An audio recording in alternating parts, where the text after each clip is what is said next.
Llevamos 6 meses en guerra. Hezbollah ha atacado a Israel todos los días desde el 8 de octubre. Hezbollah, inspirado por Irán, con Irán, construyó la octava capacidad de misiles más grande del mundo. Lo siento, Hezbollah ha construido el octavo más grande que... 150,000 cohetes. No creo que la gente entienda lo peligroso que es ahora mismo en esa área de 5 a 7 kilómetros al norte de Israel. Shalom y bienvenidos a Estado de la Nación. Soy Elan Levy. El masivo ataque directo de Irán a Israel, con más de 300 misiles y drones, ha levantado el espectro de una guerra regional. Pero Irán ya ha estado librando una guerra contra Israel a través de sus ejércitos proxy porque ha pasado décadas inundando el Medio Oriente y rodeando a Israel con sus asesinos a sueldo, los cuales han estado atacando a Israel sin parar desde el 7 de octubre. Hamas en Gaza, por supuesto, los hutíes en Yemen y Hezbollah en Líbano. Y ya sea que Irán libere o no una guerra directamente contra Israel, aún puede desatar un gran daño en Israel solo a través de ese proxy libanés. Porque Hezbollah no es una organización terrorista, es un ejército terrorista. Ejército terrorista con un arsenal de misiles lo suficientemente grande como para hacer que la mayoría de los ejércitos de las naciones se pongan celosos. Hezbollah e Israel ya están luchando en una guerra de bajo grado. Hezbollah entró en la guerra el 8 de octubre, justo después de las atrocidades bárbaras de Hamas. Desde entonces ha estado bombardeando el norte de Israel, lloviendo cohetes en la zona, desplazando a decenas de miles de israelíes que no pueden volver a sus hogares, hogares que están siendo bombardeados. Israel jura alejar a Hezbollah por medios diplomáticos, preferiblemente, o por medios militares si es necesario, para que su gente pueda regresar a casa de manera segura. Hezbollah no quiere ceder y sus ataques han creado una zona de no acceso en el norte de Israel limpiada de sus residentes. Eso es algo con lo que Israel no puede vivir. Entonces, ¿se avecina una tercera guerra en Líbano financiada y guiada por Irán? La coronel retirada Miri Eisen fue la portavoz de la oficina del primer ministro de Israel durante la Segunda Guerra del Líbano en 2006, después de una carrera en inteligencia militar. Ahora es la directora gerente del Instituto Internacional para el Contraterrorismo en la Universidad Reichman en Herzliya. La coronel Eisen ha pasado años investigando y modelando estrategias para el escenario que Israel ahora enfrenta en su frontera norte. Nos sentamos a hablar sobre qué es la amenaza de Hezbollah, de dónde vino, cuán catastrófica sería una guerra a gran escala en el norte y cómo y si podemos evitarla. El ataque sin precedentes de Irán a Israel fue el momento en que Irán salió de las sombras y dejó de esconderse detrás de sus ejércitos proxy. Esa guerra en la sombra seguirá librándose. Una guerra en la sombra que Irán está empeñado en continuar, librando una guerra indirecta contra Israel, independientemente de si termina habiendo una desescalada entre él e Israel directamente. Bienvenido a Estado de una Nación. Últimas noticias de Israel esta mañana. Impactante toma de rehén. Cientos de israelíes están muertos. Quiero traer al portavoz del gobierno israelí, Elon. ¿Qué sucede cuando los 4 días Pausa. ¿Cómo? resuelves esto? ¿A dónde va esto ahora? Coronel Eisen, bienvenido a Estado de una Nación. Es increíble estar aquí. No puedo imaginar que realmente estoy sentado en un asiento frente a ti. Estoy sentado frente a un ídolo porque durante la Segunda Guerra del Líbano y ahora, potencialmente al borde de la tercera, tú eras el portavoz de la oficina del primer ministro. Guíame por el sendero de la memoria. ¿Cómo sucedió? Entonces fue similar y diferente a tus tiempos. Se me pidió que lo hiciera inmediatamente después de que Gilad Shalit fue secuestrado. La gente no recuerda eso. Después, 2 soldados israelíes fueron secuestrados. Durante 3 semanas tuve en casa a 3 niños de 7, 5 y 2 años. Nuestras experiencias fueron muy distintas. La mayor parte del tiempo estuve en el norte. No fueron tiempos fáciles. El mundo también estaba en contra nuestra en aquel entonces. Y te involucraste después del comienzo de la guerra. ¿No estuviste presente durante esa guerra? Para nada. Para nada. Hay algunas cosas que este país no aprende, no lo hace. En ese sentido, no se trata solo de la persona que lo hace, sino de alguien que realmente entiende y sabe de lo que está hablando. Has hecho un trabajo increíble en ese sentido. En la preparación y comprensión del material de lo que estás haciendo hoy es incluso más difícil que antes. No puedo creer que esté diciendo esto. ¿Cuántos años han pasado? 18 años. Increíble. No puedo imaginar los desafíos porque ahora ha sido tan fácil ir a Twitter y a los grupos de WhatsApp y actualizar y verificar las últimas noticias, pero debe haber sido todo un desafío tratar de defender el caso de Israel cuando no tienes las comunicaciones instantáneas que tenemos ahora. Permítanme llevarlos por un breve recorrido por el camino de la memoria. Aún no tenías Facebook. Aún no tenías smartphones. Entonces, ¿dónde estabas? ¿Subiendo todos tus clips de redes sociales? ¿Qué eran los clips de redes sociales? Significa que cuando hablabas en esos canales internacionales que has estado usando, y es aquí donde conversamos, debías enviar todos tus clips por fax, no solo una comprobación. Se trataba de una verificación de datos. Absolutamente eras lo que dijiste, es lo que todos citaron después. No había forma de evitarlo. No sé qué es más fácil o más difícil, porque tampoco tenías a cada persona convirtiéndose en su propia estación de noticias, donde quiera que estén. Eso es una ventaja. Y dices que el mundo estaba en contra de nosotros. Entonces, como lo está ahora, en aquel entonces también sentías una falta de legitimidad internacional, a pesar de que Israel fue atacado por Hezbollah armado en... Hubo simpatía al inicio, pero luego cambió. Sé cuándo sucedió. También fui portavoz, Elon, en uniforme en la segunda intifada, y allí también puedo hablar sobre el hecho de que estábamos ganando batallas y perdiendo la guerra de marca internacional ya en marzo 2002, así que es un largo camino atrás. ¿Cuál fue el punto de inflexión en la Segunda Guerra del Líbano? En la Segunda Guerra del Líbano fueron dos cosas diferentes. Una fue cuando cometimos un error, y el error es que bombardeamos un área y matamos a 100 ciudadanos no involucrados. Eso fue un gran punto de inflexión. 4 días después del inicio de la guerra. Pero el segundo aspecto fue cuando todas las personas en Líbano que sentían que estaban en peligro decidieron irse. Los británicos y los franceses se marcharon. Y en la televisión británica seguirías a una encantadora joven con 4 hijos menores de 6 años, y era una historia personal, y todo era sobre ella y no sobre la razón de la guerra en sí. Así fue la Segunda Guerra del Líbano. Ahora potencialmente estamos al borde de una tercera guerra del Líbano y una guerra a gran escala estallando entre Israel y Hezbollah. Ya ha sido una guerra de bajo grado durante los últimos 6 meses. Hezbollah bombardeando el norte de Israel, disparando miles de cohetes, obligando a decenas de miles de personas a huir de su hogar, pero potencialmente estamos al borde de algo mucho más grande y catastrófico. ¿Qué tan probable crees que es en este punto una guerra a gran escala entre Israel y Hezbollah de este lado del Año Nuevo? Nos encontramos en una guerra en múltiples frentes. Como mencionaste, actualmente ya estamos combatiendo contra Hezbollah, pero en una zona restringida. Una guerra a gran escala, porque ya estamos en una guerra limitada, significa que estar en el área metropolitana de Tel Aviv no se sentirá cómodo. Hezbollah tiene una vasta gama de proyectiles que pueden alcanzar el centro del país. Hezbollah tiene capacidades tanto contra la fuerza aérea israelí en el cielo, y han logrado derribar un vehículo aéreo no tripulado de vez en cuando, pero también tienen la capacidad de realizar un ataque masivo de tal manera que puede interrumpir la electricidad dentro de Israel, muchas de las diferentes infraestructuras y capacidades de la fuerza aérea y bases. No vimos nada de eso de Hamás. Así que estamos hablando de algo que sentiremos mucho más en todo Israel de una manera muy dura. Y quiero profundizar en cómo se vería tal escenario. Y es aterrador pensar en ello, pero ¿qué tan probable crees que es en este punto? ¿Es una conclusión anticipada que sucederá? ¿Y es una cuestión de cuándo, no de si, o es algo que aún puede ser evitado? Siempre puede ser evitado porque al final siempre se trata de tomar decisiones. Se trata de elecciones. Ahora, te doy la siguiente elección. Puedes hacer un trato con el diablo porque tienes que hacer el trato con Hezbollah. Tienes que creer en ese trato con el diablo que moverán las fuerzas que tienen muy cerca de la frontera israelí. Están en Líbano. Son parte del Líbano. ¿Quién supervisará su mudanza? ¿Quién va a verificar que de verdad se mudaron? Y luego prometes a los ciudadanos israelíes volver a las decenas de comunidades israelíes que fueron evacuadas de manera preventiva. Le dices a la gente común que regresen a sus hogares, que están seguros. Está bien, ¿haces ese trato o no haces ese trato?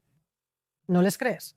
Y eso significa que inicias una guerra a gran escala que afectará tanto a la gente del norte como a la gente del centro.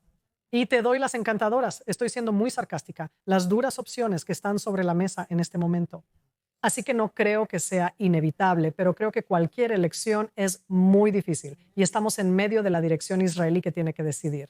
Y por cierto, si no deciden entre las dos opciones, eso también es tomar una decisión. Preguntaré por tercera vez, y si no quieres ponerle un porcentaje, no tienes que hacerlo. Pero si fueras una mujer de apuestas, ¿qué tan probable es esta guerra? Creo que la guerra es probable. No veo una situación en este momento en la que Israel crea en Hezbollah. Creo que Hezbollah tiene interés en no iniciar una guerra. Así que no puedo negar que quiero hacer una doble negación. Voy a hacer lo positivo. Realmente creo que está por encima, lo cual es muy alto cuando hablamos de guerra, lo que significa que necesitamos prepararnos. Pero sí digo que solo hay un 70% que dice que podemos llegar a un tipo de resolución diferente. A su modo está posponiendo una guerra, pero me parece bien.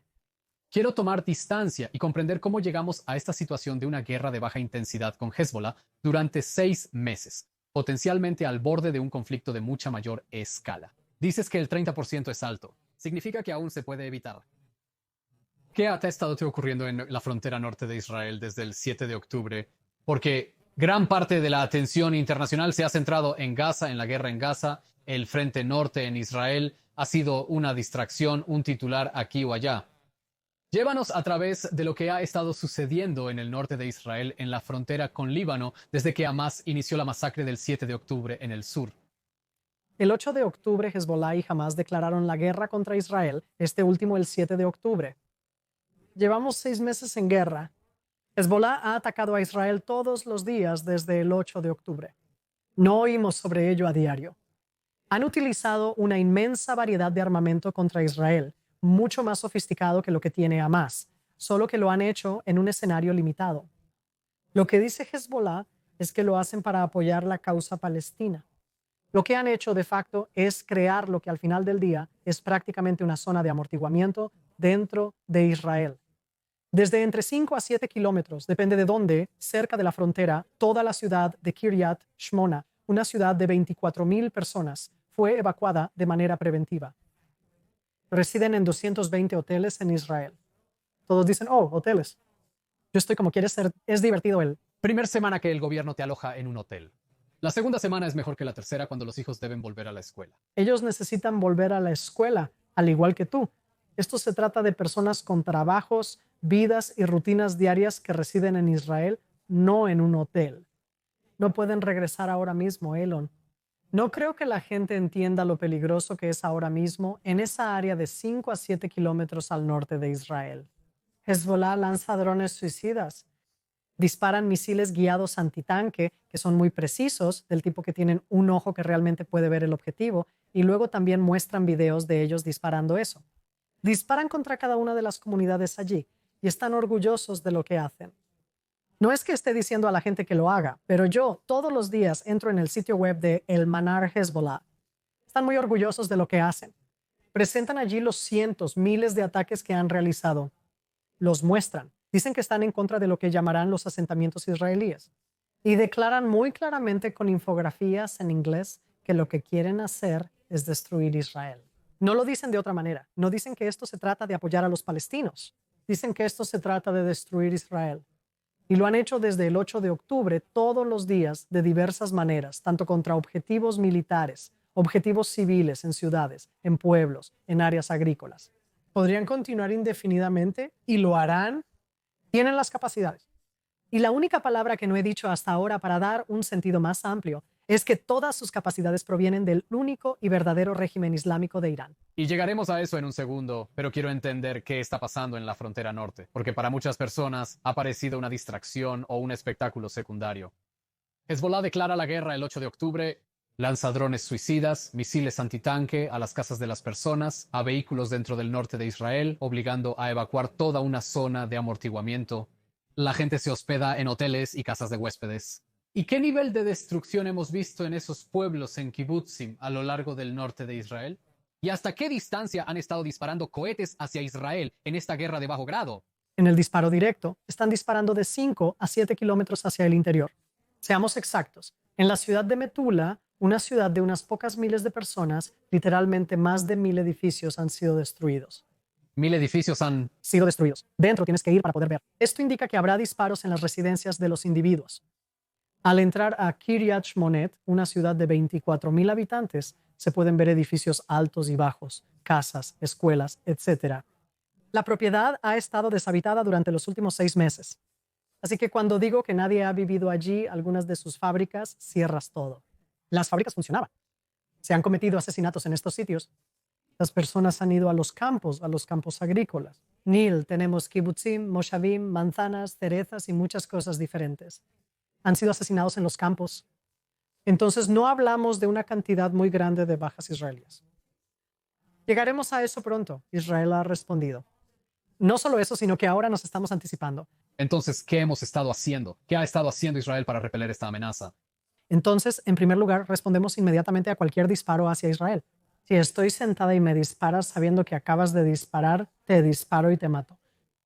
Y lo digo porque hasta ahora, en los últimos 6 meses, Israel ha matado a 270 luchadores de Hezbollah.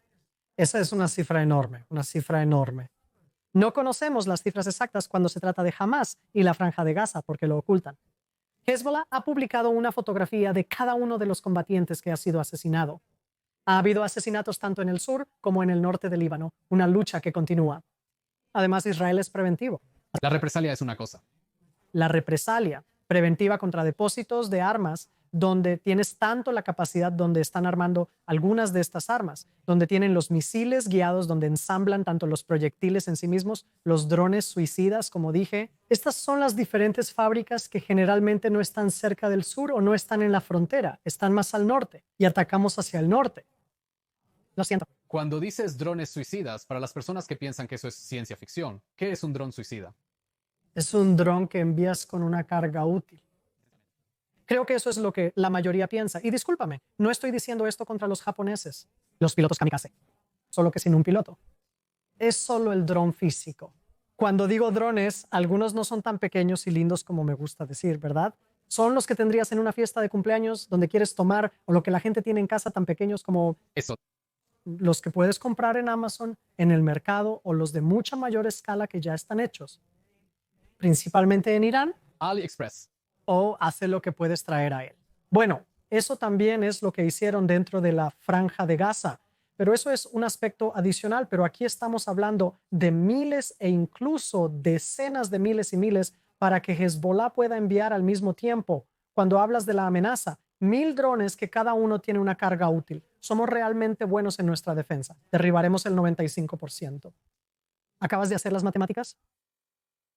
Derribas 950 de 1,000, 50 logran pasar. ¿A dónde van esas cargas útiles? La mayoría de estos tipos de drones suicidas tendrán un sistema tipo sistema de posicionamiento global, que significa que pueden explotar en las capacidades antiaéreas en bases militares. Ese va a ser un tipo de objetivo en ciudades, en pueblos, en la infraestructura. Eso es lo que Hezbollah quiere hacer. Desafíos reales que están ahí fuera. Quiero intentar mirar el amenaza a la que nos enfrentamos específicamente de Hezbollah, potencialmente en una guerra próxima. Pero primero, retrocedamos un paso y comprendamos cómo llegamos a esta situación en la que un ejército terrorista tiene el control de un territorio vecino en la frontera de Israel. Es algo que damos por sentado en Israel, que el territorio en nuestras fronteras será controlado por ejércitos terroristas. ¿Qué está haciendo Hezbollah allí? ¿Cómo llegó allí? Hezbollah se estableció al principio cuando Israel estaba en Líbano debido a organizaciones terroristas palestinas. Y Hezbollah es una fuerza chiita local libanesa que habla árabe. Está completamente inspirado en la revolución islámica en Irán. ¿Por qué es eso tan importante? Porque fueron los chiitas libaneses locales quienes dijeron, oye, mira lo que hicieron los chiitas de habla persa en Irán. Tal vez podamos hacer eso aquí en Líbano, que es un país muy distinto. En este caso, hablamos de libaneses locales que forman parte de la sociedad. Los propios chiitas estaban en el fondo del tótem cuando se trataba de la política y las capacidades libanesas. Y Hezbollah, inspirado por Irán, con Irán, durante los últimos 40 años y etapas, han construido lo que es el 8º arsenal más grande de proyectiles en el mundo, el 8º más grande en el mundo, donde se construyó esa capacidad. Lo siento, Hezbollah ha construido el 8º, ¿qué más grande? Porque tienen la 8ª capacidad de misiles más grande del mundo, como una organización terrorista sin control. Rusia, Estados Unidos, China y algunos países más pequeños conforman los 8 principales. octavo arsenal de misiles más grande del mundo. 150,000 cohetes. Solo estoy hablando. Sobre los cohetes, los cuales han acumulado desde cuándo. Los han acumulado. Así que la parte inicial se hizo antes de que Israel abandonara el Líbano. Cuando estábamos en Líbano, Hezbollah estaba más enfocado en hacer lo que llamamos, odio este término, ya sabes, ataques terroristas clásicos que van a ser con IEDs, con bombas laterales, haciendo explotar a soldados dentro del Líbano. En el año 2000, hace 24 años, Israel con su tropa dejó el Líbano y Hezbollah, tanto como una fuerza libanesa como iraní, de nuevo el régimen islámico de Irán, estableció un punto de apoyo en el norte o en el sur del Líbano. Al norte de Israel comenzó a acumular armas. Y eso es parte del telón de fondo de la Segunda Guerra del Líbano en el año 2006. Pero luego está esta guerra en el año 2006. Israel se enfrenta cara a cara con Hezbollah durante más de un mes. Es una guerra devastadora que termina con la resolución 1701 del Consejo de Seguridad de la Organización de las Naciones Unidas, que se supone debe mantener a Hezbollah al norte del río Litani, lejos de la frontera de Israel, con una fuerza de paz de la Organización de las Naciones Unidas en el sur del Líbano. Entonces, ¿cómo hizo Hezbollah? No es un grupo terrorista, es un ejército en toda regla. Logró construir el octavo arsenal de misiles más grande. En el mundo, en la frontera de Israel, cuando la Organización de las Naciones Unidas tiene un papel que dice que no se supone que debe estar allí. La fuerza interina de las Naciones Unidas en Líbano se define como una fuerza para mantener la paz. No me opongo a las definiciones de la Organización de las Naciones Unidas, pero debemos verlas desde una perspectiva más amplia. Están allí para mantener la paz. En 1701 decidieron que también podían desarmar a aquellos que no tenían permitido portar armas. Se espera que lo hagan en conjunto con el ejército libanés. En el mandato de 1701 especifica que pueden hacerlo en espacios abiertos, no dentro de las áreas urbanas. ¿Recuerdas dónde empezamos? Hezbollah son libaneses, chiitas de habla árabe, principalmente en el sur del Líbano, también con una presencia muy fuerte dentro de la ciudad de Beirut y además en el valle de Bekaa, que está en el noreste, en la frontera con Siria. Esas son las tres principales áreas de residencia chiita. Son libaneses. Hezbollah entró en la política. Mi tema favorito, ¿de acuerdo? Una organización terrorista, un ejército terrorista que entra en la política es una organización terrorista que entra en la política. Utilizan sus tácticas de terror en el ámbito político, pero al entrar en la política ganas legitimidad. Han estado jugando en esos dos lugares diferentes por muchos años. Entraron en la política ya desde principios de los 2000. Después de 2006, en realidad lo expandieron. Así que ambos son un jugador político dentro del Líbano. El ejército libanés debe ir con fuerza provisional de las Naciones Unidas en el Líbano para actuar, y Hezbollah forma parte de ese escenario. Eso y así. Es esencialmente entonces cómo Hezbollah ha podido establecer esa posición en el sur del Líbano con el octavo arsenal de misiles más grande del mundo, porque esencialmente ha tomado de manera parasitaria que se ha apoderado del Estado libanés, que se supone debe actuar en su contra bajo la resolución. ¿Entendí bien? No es un parásito. Por eso es tan desafiante. Es parte de la arena libanesa. Estos son auténticos chiitas del Líbano. El problema es que desde 2006, cuando todos estábamos muy enfocados en la capacidad militar de Hezbollah, la renovación urbana, la reconstrucción civil del Líbano después de 2006 se hizo principalmente con dinero iraní, lo que significa que al final la señora Muhammad, en lo que sea que vive en su ciudad o pueblo, ella sabe que la clínica, que la casa, que la escuela fue reconstruida con dinero iraní. Y eso significa que cuando los iraníes también envían un poco de misiles y yo entro y digo, oye, ¿puedo usar tu garaje? ¿Sabes? Solo quiero poner algo adentro. ¿Puedo usar esa área de almacenamiento subterráneo que tienes debajo del garaje, debajo de la mezquita, debajo del hospital, de una manera muy similar al gran desafío que tenemos que hizo Hamas dentro de la Franja de Gaza? Hezbollah ha hecho bajo más de 200 pueblos chiitas solo en el sur del Líbano. Añade a eso Beirut y el valle de Bekaa. Y esa es la mejor manera en que he escuchado describir la situación, es que es imposible desalojar a Hezbollah de los pueblos, porque ahora ellos son los pueblos. ¿Esa evaluación es correcta? Absolutamente. Y a su manera, digo, porque ese no es nuestro tema del día, todos tenemos que recordar que es un desafío muy similar cuando se trata de Hamas en la Franja de Gaza. Para aumentar nuestra incomodidad, añadiré que Hamas no inventó la construcción de túneles, que Hezbollah inventó. Pero debajo de estos cientos de aldeas chiitas, esa idea de tener arenas subterráneas donde tienes el mando y control, las armas, los lanzadores, las diferentes capacidades y la capacidad de ir bajo tierra, eso está bajo decenas, si no cientos, de estas diferentes comunidades. Y construyeron túneles de ataque hacia Israel. Oye, Elon, tú y yo, quiero decir, muchas veces he tenido que ir con diferentes influyentes a los túneles que Israel expuso a finales de 2018, principios de 2019. Fue una gran exposición. Principios de 2019 fue una gran exposición, un periodo cuando Temíamos que realmente pudiera desencadenar una guerra total cuando Israel entró para destruir esos túneles de ataque. ¿Aún se cree que existen túneles bajo la frontera de Líbano a Israel? ¿no crees que hoy es mejor suponer que hay que no? Eso Lo que el 7 de octubre en ese sentido hizo a todos nosotros es que dijimos, wow, pensamos que teníamos control sobre las cosas. Y yo diría que no lo teníamos. No voy a hablar sobre el sur, pero ante la amenaza y digo, wow, vi la amenaza del norte y pensé que había hecho todos los túneles. Creí haber hecho todos los túneles. Actuemos como si tal vez todavía pudieran sorprendernos, tanto por los túneles de ataque, pero seguro que tienen la arena subterránea bajo sus pueblos y aldeas. Significa que disparan el cohete. Y cuando me defiendo, cuando destruyo el cohete, estoy destruyendo la mezquita o la escuela o la clínica médica o la casa de alguien. Esto no son bases militares. Y en eso es muy similar a lo que sucede dentro de la franja de Gaza. Y esa es la expectativa. Cuando miramos esa próxima guerra, va a tener ese horroroso, ni siquiera quiero usar el término humanitario. Está bien, ese ataque urbano, porque ahí es donde está desplegado Hezbollah. Así es como construyeron su estructura. Entonces, ¿qué capacidades ha construido Hezbollah en el sur del Líbano? Estamos hablando de 150.000 cohetes, túneles debajo de cientos de aldeas. ¿Qué más? ¿Qué fuerza militar nos espera en la frontera norte? Entonces, el terrorista más infame o famoso del mundo es un hombre que entró en otros mundos. Su nombre era Imad Murnia. Y él era el segundo del secretario general de Hezbollah para Hassan Nasrallah. Imad Murnia fue asesinado por una bomba de coche en el corazón de Damasco en 2008.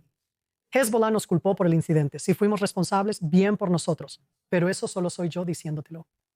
Su nombre en clave era Radwan. Y la fuerza Radwan que se estableció en su honor, en su nombre, es lo que yo llamaría la Fuerza Comando Hezbollah. Se centra en los habitantes del sur. Se basa en personas que son tanto agricultores como guerreros a tiempo completo, porque son un ejército de terror. ¿Quién les enseña? El iraní Al-Quds, y en ese sentido son los guardianes de la revolución iraníes quienes tienen personas desplegadas en Líbano para enseñar y en Siria o en el propio Irán. ¿Y están siendo entrenados para hacer qué? Todos están siendo entrenados con una visión en sus ojos. Seré muy visual. ¿Ves las motocicletas? Ves las camionetas, las ves entrando a las comunidades y todos están mirando ahora esas imágenes del 7 de octubre. Las fuerzas de Hezbollah Radwan han estado entrenando para hacer ese tipo de ataque durante más de 5 años. Están muy orgullosos de ello, lo mostrarían. Hay muchos videos subidos de ellos haciendo ese tipo de cosas y lo viste tan claramente en el norte y luego sucedió desde Hamas en el sur. Así que sí, hemos visto a las fuerzas de Radwan, miles de combatientes, similar a lo que hemos visto a las fuerzas de Radwan, miles de combatientes, similar a Nakba, en ese sentido, a Hamas en el sur, entrenando para entrar en pueblos, aldeas, bases militares israelíes, para matar, saquear, destruir.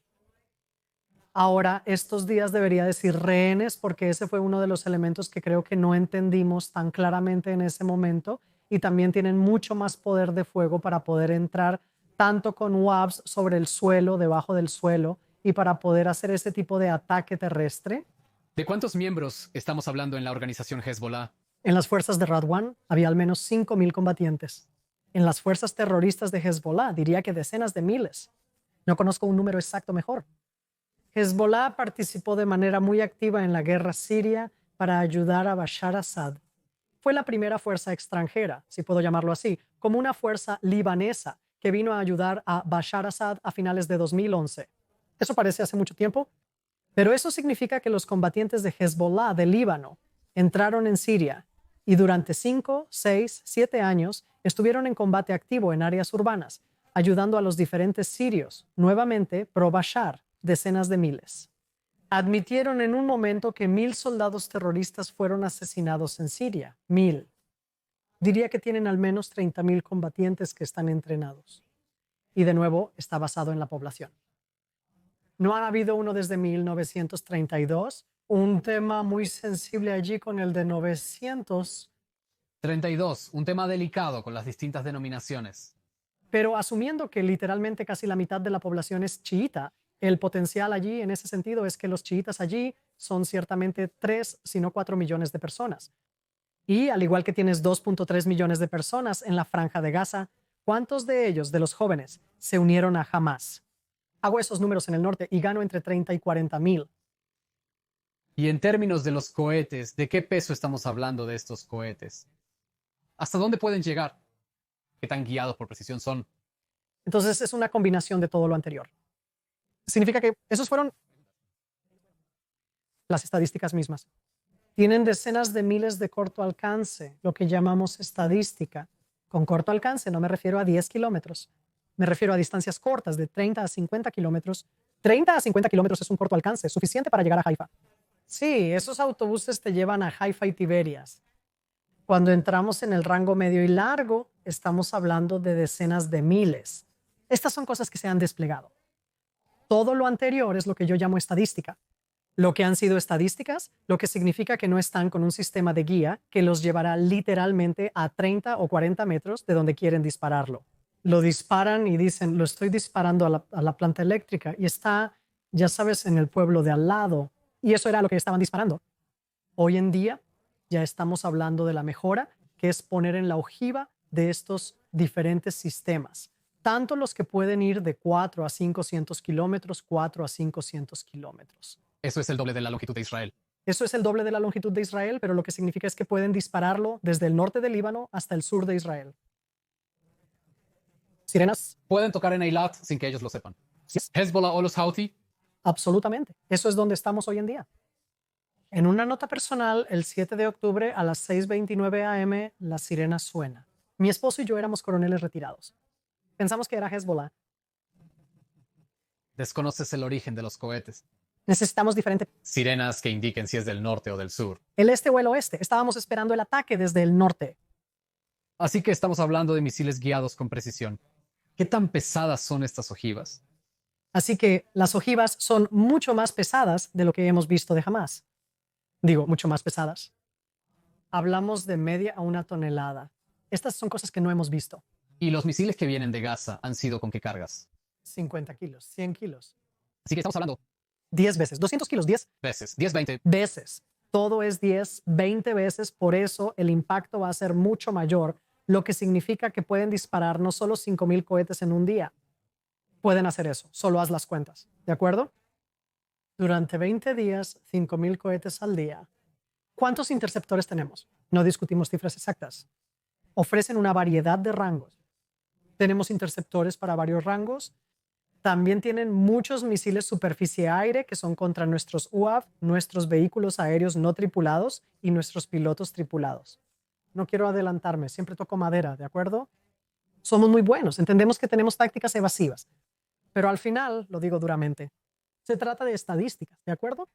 Porque en esa guerra en varios frentes, cuando llega a una escala real o a una escala alta, alta intensidad, no vamos a tener electricidad durante días debido a la forma en que pueden hacer ambos, misiles guiados y derribarlo, y quieren causar ese impacto. Va a perjudicar a la Fuerza Aérea Israelí de una manera que no vimos en absoluto en la lucha contra Hamas en el sur. Y también hemos tenido suerte. Necesitas un poco, pero no lo considero suerte. Lo llamo profesionalismo. Y añade a eso que el centro de Israel no tiene el tipo de sistemas defensivos en nuestras casas y todo eso, que sí tienes más a lo largo de las fronteras israelíes. Así que esto podría ser un... Pregunta estúpida, pero tengo... ¿Por qué? Quiero decir, ¿por qué Hezbollah ha acumulado este temible arsenal monstruosamente caro? ¿Cuál es su interés? ¿Qué quiere de nosotros? Es la verdad, pero es una respuesta muy simplista. Es la verdad, pero es una respuesta muy simplista. ¿Cuál es el interés estratégico de Hezbollah aquí? ¿Por qué invertirían tanto dinero en construir esta temible guerra? De hecho, pienso que esta es probablemente la pregunta más importante, no como las otras. Absolutamente lo son, Elon, y aquí solo voy a unos. Definitivamente lo son, Elon. Aquí daré una respuesta concisa. Hezbollah no construyó nada. Hezbollah recibió todo del régimen islámico de Irán. Aquí tenemos que observarlo y distanciarnos. Todas las capacidades de Hezbollah provienen del régimen islámico. ¿Por qué el régimen islámico de Irán, la Guardia Revolucionaria iraní, la Fuerza Al-Quds? Porque esa es la jerarquía de cómo llegó y entró. ¿Por qué dieron estos? ¿Por qué los están entrenando? ¿Por qué los están abasteciendo con las armas más modernas que tienen?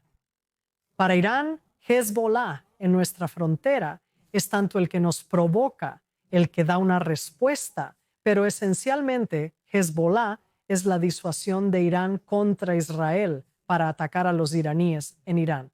¿Tú? ¿Ves a Hezbollah entonces como un proxy en el sentido de un títere en un hilo donde Irán presiona un botón y Hezbollah saltará cuando se le ordene? ¿O tiene sus propios intereses estratégicos y un cierto grado de autonomía e independencia de sus señores de la guerra iraníes patrocinadores? Entonces la pregunta, tal como la planteaste en ese sentido, está realmente en el corazón de la evaluación. No lo sé. Hay quienes piensan que es absolutamente un sustituto, que la razón hasta ahora no se ha expandido más allá de los 5 a 7 kilómetros. No los uses, solo por si acaso. No uses, no los uses, solo por si acaso. No uses para destruir Israel en este momento. Esa no es la capacidad para destruir Israel en este momento. Esa no es la capacidad. El otro lado de la ecuación sería, y lo digo como una pregunta, ¿es el Hezbollah chiita de habla árabe libanés? ¿Son parte del Líbano? ¿Les preocupa que Israel tome represalias contra la población? Al tomar represalias no apuntas a la gente, sino a hospitales y mezquitas. Como vemos, los hospitales están en las mezquitas. Como vemos con Hamas en el sur, vamos a tomar represalias y destruir esos. Y eso significa que estaremos destruyendo partes tanto del sur como del centro o norte del Líbano. Eso ya está sucediendo en este momento. Tienes evacuados en Líbano que están diciendo, ¿por qué tenemos 60, 70, 80 mil libaneses que se han ido? La pregunta está sobre la mesa. No tengo respuesta. No es necesario tener respuestas para todo, porque estoy intentando. Para entender el interés de Hezbollah. Israel y Líbano no tienen una disputa territorial aparte de una zona muy pequeña de tierras de cultivo que es un problema residual. Hezbollah entró en esta guerra el 8 de octubre, afirmando que intervenía del lado de los palestinos. Escuchemos un pequeño clip de Hassan Nasrallah hablando justo alrededor de un mes después de que comenzó la guerra. Oigamos cómo justifica su decisión de ir a la guerra. El dolor y sufrimiento del pueblo palestino no es un secreto para todo el mundo. Y no tiene sentido profundizar en esto. ¿Es esta retórica y fanfarronería proveniente del brutal gobierno de Israel? ¿O qué está pasando aquí? ¿El brutal gobierno de Israel? ¿O qué está pasando aquí? Si pusiéramos ahora al líder supremo iraní, Khamenei, diría cosas similares. Los tuitea prácticamente todos los días. En este caso siento que estoy escuchando al pequeño persa iraní, no al libanés. Y ese Irán, el régimen islámico de Irán, el de habla persa, pero régimen islámico de Irán, pide nuestra destrucción. Llama a Israel el cáncer del mundo. Llama al sionismo lo peor del mundo. Y quizás en su peor forma, lo peor para mí en este momento, es como el mundo está haciendo eco de Khamenei y Nasrallah y han olvidado su lugar decente en el mundo. Es como, ¿los escuchas en absoluto? Hezbollah pide mucho nuestra destrucción.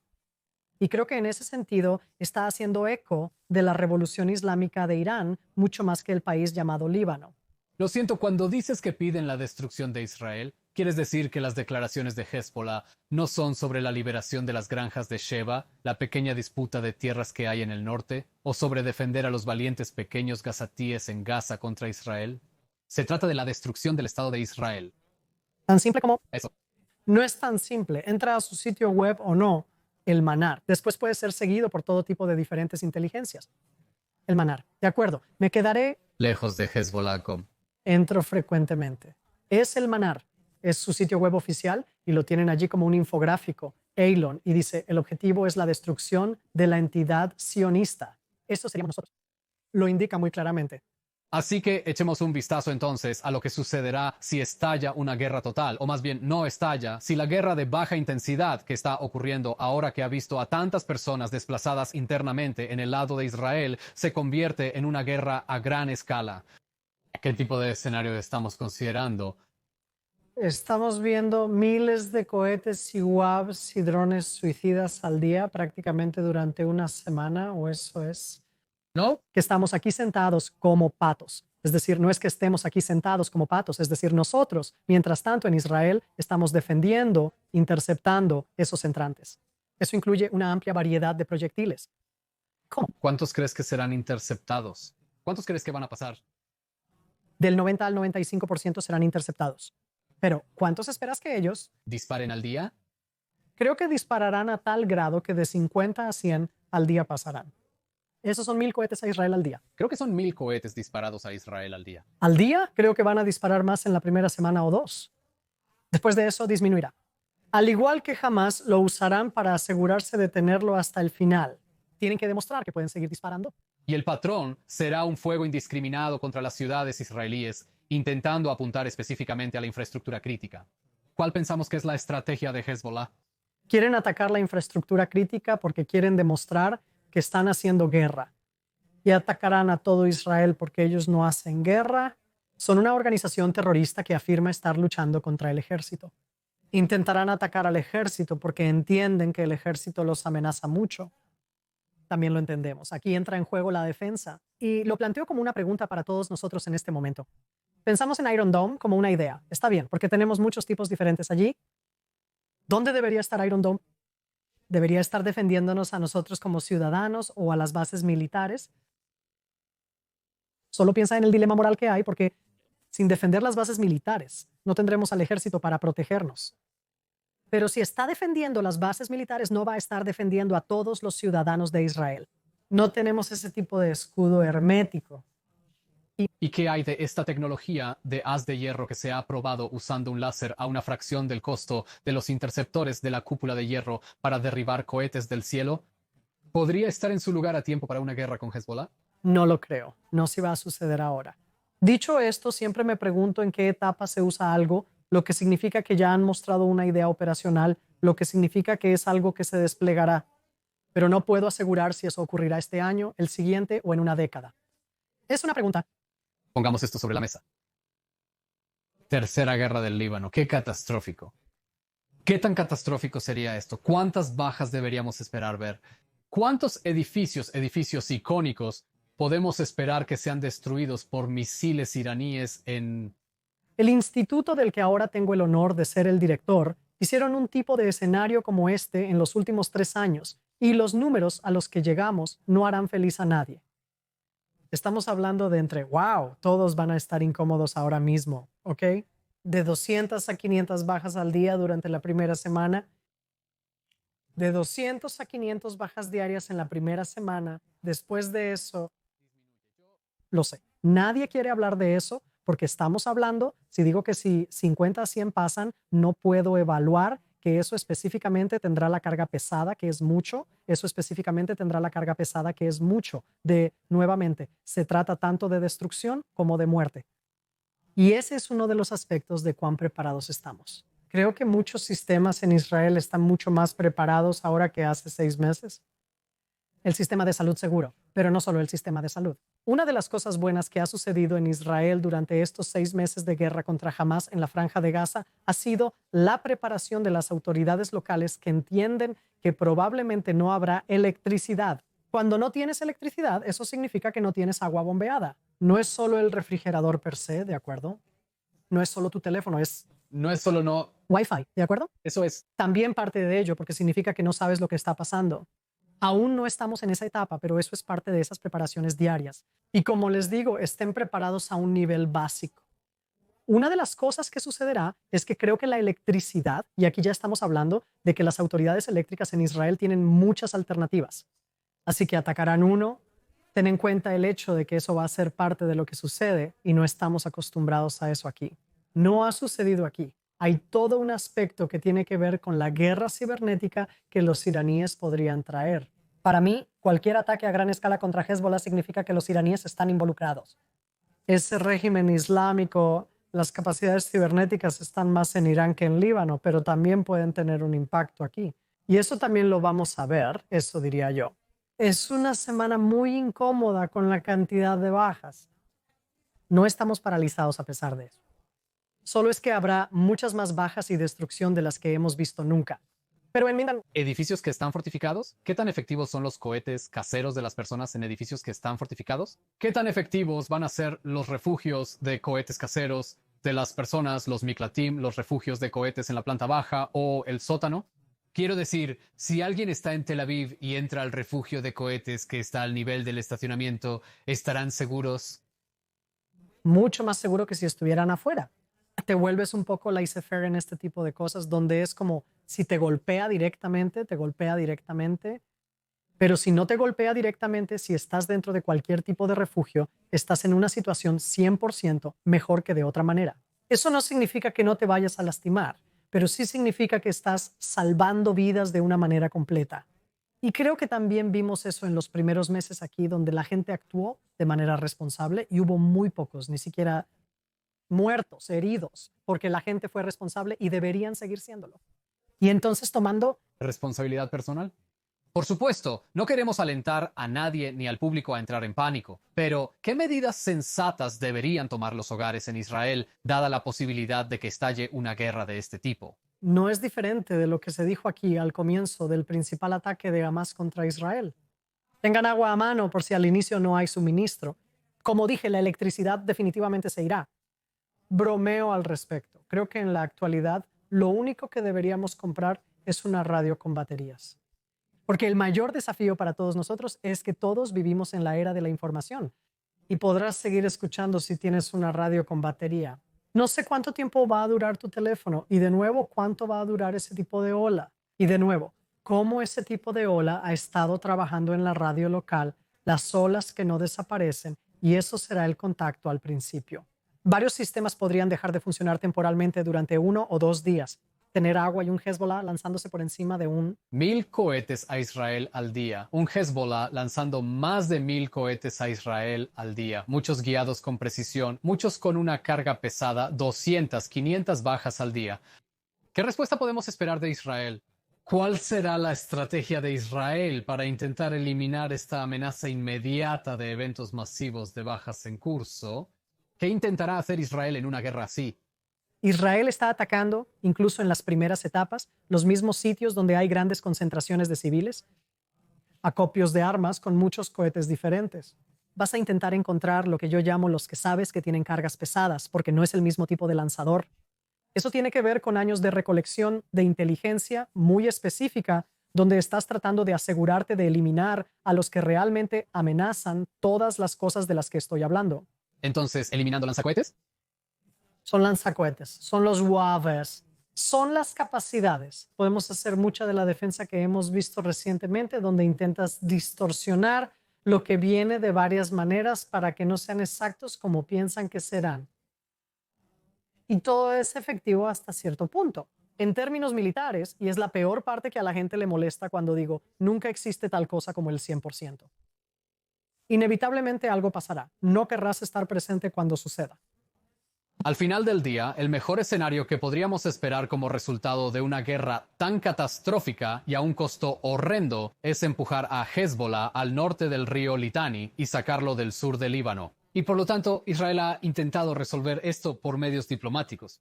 La oportunidad se está acabando, hay que resolver esto diplomáticamente. La ventana se está cerrando, nosotros a sus hogares, pero preferiríamos mediación internacional para sus hogares. Pero preferiríamos tener conversaciones mediadas internacionalmente para empujar a Hezbollah de vuelta a donde debería estar, más allá del río Litani. Y ha habido conversaciones con los estadounidenses y los franceses. ¿Ves una perspectiva de éxito allí y alejando a Hezbollah?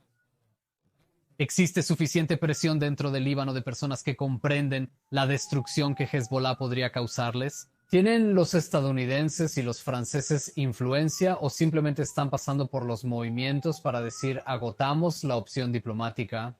Creo que después de que acabamos de describir el tipo de guerra horrorosa, para asegurarse de que no ocurra, es decir, vas a dar para asegurarte de que no ocurra, es decir, vas a dar a la opción diplomática una consideración realmente seria.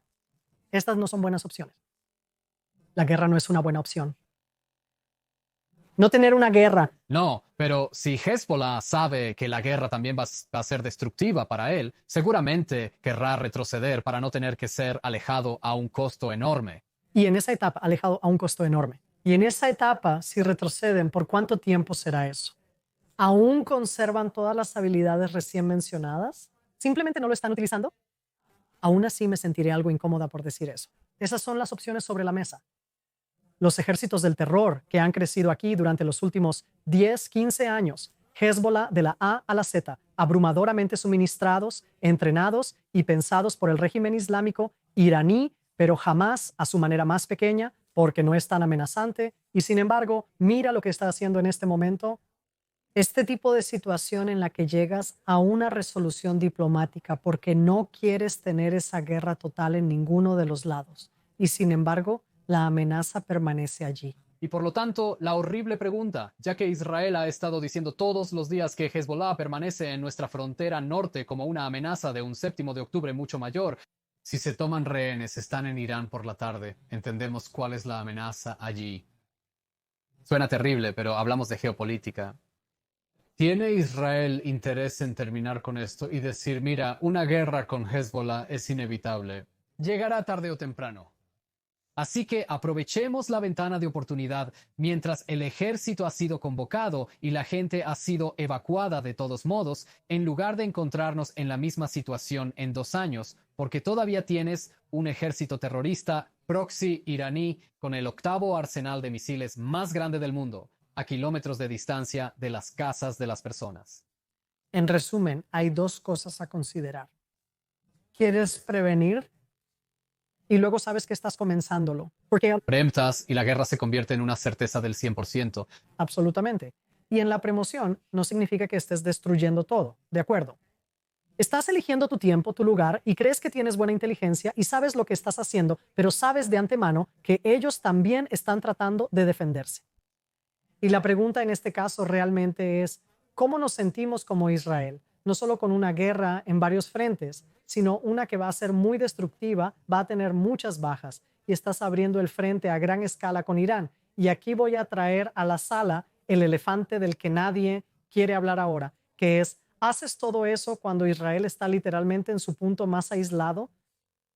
No quiero decir en la historia, mucho tiempo. Está muy mal ahora y ha sido mucho tiempo. Está muy mal ahora y ha sido muy, muy malo en el pasado de diferentes maneras. Pero lo puse como una pregunta. ¿Qué tal si lo pospones? Porque en este momento nadie en el mundo mira a Israel y dice que tenemos el derecho de anticiparnos. Es decir, lo haces porque entiendes cuán grande es la amenaza. Nadie lo entiende de esa manera, porque sería atacar en el país llamado Líbano, no un estado cuasi llamado Hamas y la Franja de Gaza, un país llamado Líbano que tiene fuertes lazos diplomáticos, tanto con los franceses como con los Estados Unidos. Anticiparte no es poca cosa, es algo importante. Y el temor, entonces, es que uno de los mayores peligros de permitir un conflicto más amplio contra Hezbollah, aparte de los riesgos y peligros obvios de tal guerra, sería que Israel comenzaría esencialmente la guerra con cero simpatía internacional. Estamos en un lugar bajo cuando se trata del estándar internacional de Israel. Solo quiero decirte, eso puede bajar más, pero eso soy yo de nuevo con mi... Oh, eso es enseñanza de historia judía. Siempre puede empeorar. Siempre puede empeorar. Creo que cuando miramos el desafío en este momento de las opciones sobre la mesa, no hay buenas opciones. Y lo que quieres hacer son las cosas en las que te sientes más fuerte. Aquí se trata de un equilibrio, lo veo como tal. ¿Cómo consigues que la gente pueda ir a casa? Esto no les está diciendo que tienen que regresar. Brindar una sensación de seguridad implica que Hezbollah no está presente. Si llegas a una resolución diplomática, que Hezbollah se mueve porque Hezbollah tampoco quiere la guerra en este momento, y eso significa que la amenaza permanece pero se retrasa, la gente puede regresar a casa y luego puedes averiguar algo más. Varias alternativas disponibles. Dije que tengo que recordar. A veces la guerra misma comenzará desde tener que recordar. A veces la guerra misma comenzará desde lo inesperado, ¿de acuerdo? El 12 de julio de 2006 estaba sentada en casa y mi esposo me llamó y dijo, no lo vas a creer porque ya estaba en todo esto debido a Gilad Shalit, que había sido secuestrado a finales de junio. Dijo que acaban de secuestrar y matar a 2 soldados adicionales del norte. Su lógica y razonamiento son diferentes. Y aquí, o correctamente, su lógica y su razonamiento es diferente. Y aquí, Elon, miro lo que escriben en su página web en inglés en línea. La destrucción de la entidad sionista Pienso en cuando estaba en la oficina del primer ministro durante la guerra de octubre 7 con Hamas los primeros 6 meses, y nos estábamos enfocando mucho y hablando sobre Gaza. Esa era la crisis inmediata con la que estábamos lidiando, incluso mientras esta guerra de bajo grado, no realmente una guerra de bajo grado, se desarrollaba en el norte. Y me preocupa que no hicimos lo suficiente para preparar la opinión global para lo que sucederá en el norte. Mencionamos a Hezbollah en cada conferencia de prensa, pero sí, y cuando esto suceda, parecerá surgir de la nada. La gente no entenderá lo que estamos haciendo. Ahora, para que sí y cuando estalle una guerra, ¿quién comienza la escalada? Por cualquier razón estratégica, el mundo entiende que esto comenzó con Hezbollah declarando la guerra a Israel el 7 de octubre, el 8 de octubre, y que es una organización terrorista respaldada por Irán, cuya presencia en el sur del Líbano es ilegal bajo la ley internacional, que ha estado llevando a cabo una brutal guerra de agresión contra el pueblo israelí. Por eso estamos en esta trágica situación. Muy similar al sur. Vas a ir, ya tienes gobiernos a bordo. Los gobiernos comprenderán lo que acabas de decir. Los gobiernos entienden la amenaza de Hezbollah, lo que significa. Lo ven como una organización terrorista, incluso los franceses con todos los desafíos que existen. La opinión internacional es otra cosa de nuevo. La calle es otra cosa de nuevo. Líbano es un país soberano. Es un país fracasado. Es un país que está en caída libre, pero es un país soberano. Y en ese sentido, una cosa que se está haciendo ahora es ponerlo ahí todos los días. Y aquí es muy desafiante cambiar. Los medios y las redes sociales marcan tendencias en diferentes ámbitos. Hay una guerra que se está librando contra Hamas en el sur. No es una guerra feliz, es una guerra fea. Y hay una guerra en curso con Hezbollah en el norte. Y todo lo que puedo decir es que yo, que también he hecho cientos de entrevistas en los últimos 6 meses, soy una de las únicas personas a las que me preguntan sobre Hamas en el sur. No lo evado, porque eso sería evasión. Y luego digo, ¿puedes también ver qué ocurre en el norte? ¿Puedes también revisar la situación en el norte? Recuérdale que necesitamos llevar eso allá. Creo que en realidad eso es lo que necesitamos llevar allá. Creo que en realidad el portavoz de las Fuerzas de Defensa de Israel, ellos publican todos los días, pero no puedo hacer que hagan eso. Saldría ahora, pero no puedo hacer que hagan eso. Saldría ahora mucho más y tomaría regulares e influyentes. Oh, Dios mío, no puedes hacer eso. Es muy peligroso en el norte ahora mismo. Ni siquiera puedes llevarlos a hacer un artículo allí en Shetland. ¿Así de peligroso es? Pero debemos hacer mucho para lograrlo. Y aún pienso que la calle no lo hará. Y aún pienso que la calle no lo conseguirá. Así que tienes que convencer a los gobiernos. Coronel Eisen, una última pregunta. ¿Puede adivinar por qué elegí estos calcetines para el episodio del podcast de hoy? Hay una araña en ellos. Hay Una araña en ellos. ¿Qué tiene que ver una araña con el tema del episodio de hoy? Este es el discurso de Hassan Nasrallah. Muy bien, que es un discurso que dio después de que Israel abandonó Líbano. Es un discurso que dio después de que Israel abandonó Líbano. Digo que fue en julio o agosto, septiembre de 2000. En ese discurso, Hassan Nasrallah definió a Israel como una telaraña que se desmoronaría porque vamos a desintegrarnos en pequeños pedazos. Están tan equivocados y seguirán estando equivocados. Él está equivocado. Es como tú y yo, ¿ok? Sabemos cómo hablar, ¿ok? Se trata de hablar. Sabes, resulta que pienso que Hassan Nasrallah tiene razón, porque sabías, dato curioso, que la seda de araña tiene 5 veces la resistencia a la tracción del acero. Me encanta. Considero que es una metáfora ideal para representar la resiliencia de la sociedad israelí. Coronel Mary Eisen, gracias. Gracias por sintonizar Estado de la Nación. Muchas gracias, Elon. Y eso nos lleva al final del episodio de hoy, bastante desalentador de Estado de una Nación, echando un vistazo a la amenaza del norte de Hezbollah y cómo podría ser una tercera guerra en Líbano. Si disfrutaste o encontraste informativo ese episodio, suscríbete en YouTube, Apple Podcasts, Spotify o donde obtengas tus podcasts. Dale me gusta, califica positivamente y comparte con tus amigos. Si estás en Israel, sigue las instrucciones del Comando de Defensa Civil. No hay que entrar en pánico, pero es crucial actuar responsablemente en tiempos de peligro. Soy Eilon Levy y gracias por ver.